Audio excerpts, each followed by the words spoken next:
প্রাণ, এ পৃথিবীতে মায়ের প্রাণে যারা ব্যথা দেয় তাদের কোনো ধর্ম নেই, কোনো ধর্ম নেই। জগৎ জননী মা আমার, স্থূল প্রবত্ত সাধক সিদ্ধি চারটি ভজনের দেশ। স্থূলের ঘরের গুরুই হচ্ছেন আমাদের বাবা আর মা। মাকে ব্যথা দিয়ে কি লাভ রে বাবা?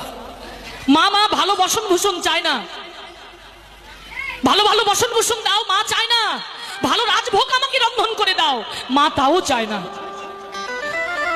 দুবেলা দুমুঠো যদি সিদ্ধ অন্ন মাকে দেওয়া হয় তবুও মা তুষ্ট। শুধু বদন ভরে মাকে একটা প্রাণ ভরে মা বলে ডাক দাও, দেখবে মায়ের পঞ্চ আত্মা শীতল হয়ে গেছে। মায়ের পঞ্চ আত্মা শীতল হয়ে গেছে। চরণ ধরে মিনতি জানাবো, কেউ কোনোদিন মায়ের প্রাণে যেন আঘাত করো না।